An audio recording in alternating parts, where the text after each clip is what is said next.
Remember when buying a new CD was the highlight of the weekend?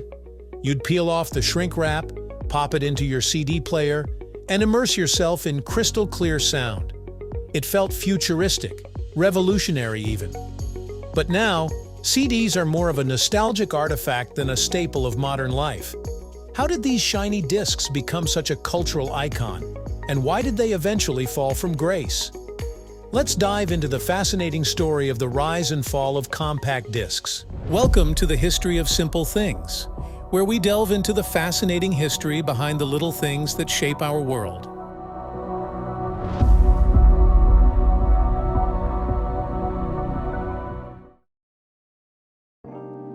The compact disc was born out of a collaboration between two tech giants, Philips and Sony. In 1982, they introduced the first CD, a groundbreaking technology that promised a new level of audio clarity and durability. Unlike cassette tapes and vinyl records, CDs use digital encoding, allowing for a cleaner and more reliable listening experience. The timing was perfect. By the late 70s and early 80s, the world was ready for something that combined convenience with superior quality. Philips showcased the CD's potential by recording a classical music piece, the Alpine Symphony by Richard Strauss, on the first test disc. That move was intentional. Classical music lovers were seen as early adopters of premium audio technology. The introduction of the CD coincided with the rise of home audio systems. By the mid-80s, CD players became more affordable, and people began replacing their vinyl and cassette collections with CDs. A big selling point? CDs were durable.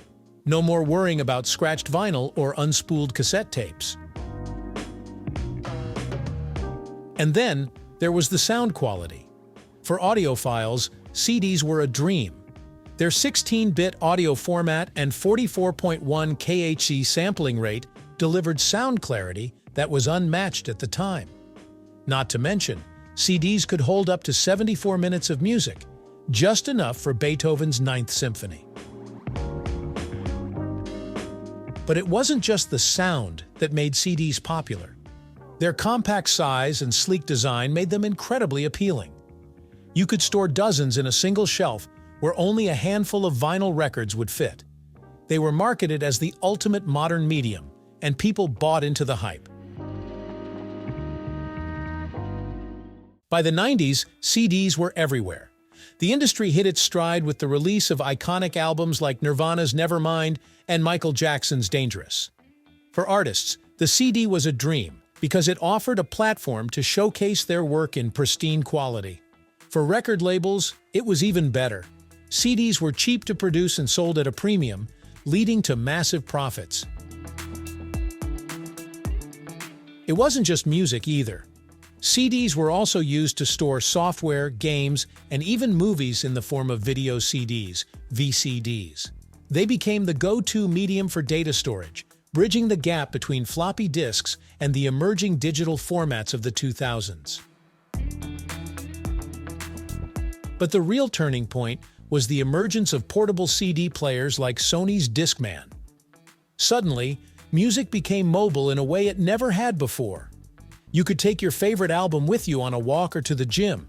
The Discman paved the way for the era of personal, portable music.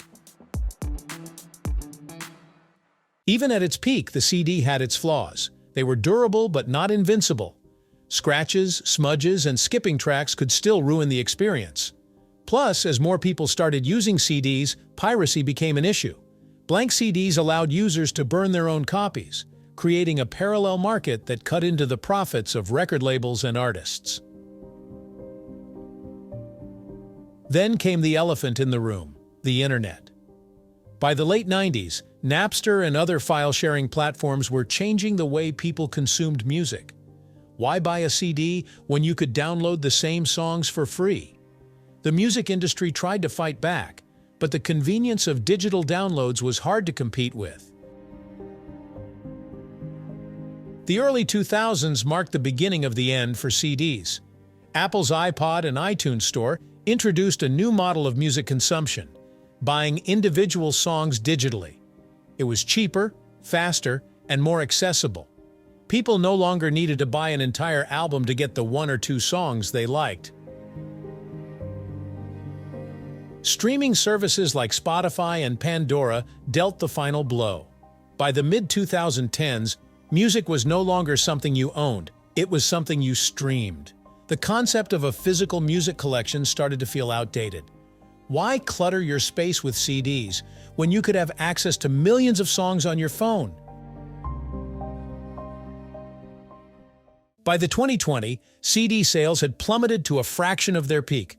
Major retailers stopped stocking them, and even car manufacturers phased out CD players. For most people, CDs became a relic of the past, joining the ranks of VHS tapes and floppy disks. But not everyone abandoned them. Vinyl may have stolen the spotlight in the retro music scene, but CDs have their own dedicated fan base. Audiophiles argue that CDs still offer better sound quality than most streaming services. Plus, collectors and nostalgia seekers are keeping the format alive, often scouring secondhand stores for hidden gems. Even though CDs are no longer mainstream, their legacy is undeniable. They revolutionized the way we consumed music and set the stage for the digital age. Many of the concepts we take for granted today, like playlists, portable music, and high-quality audio, were pioneered by the humble CD. In some ways, the fall of CDs mirrors the rise of technology as a whole. It's a reminder of how quickly innovation can make yesterday's breakthroughs obsolete. But it's also a testament to the enduring power of music and how it continues to adapt to new formats and technologies. So, the next time you stumble across a stack of CDs in your attic, don't just see them as outdated tech. Think of them as a piece of history, a shiny, round reminder of an era when music was tangible and albums were cherished. Who knows? Maybe one day CDs will make a comeback. After all, if vinyl can do it, why not the CD? Thank you for watching. What are your memories of CDs? Did you have a favorite album or maybe a collection you were proud of? Let me know in the comments. And if you have suggestions for our next video, feel free to share them as well. We'll be sure to give you an acknowledgement for your contribution.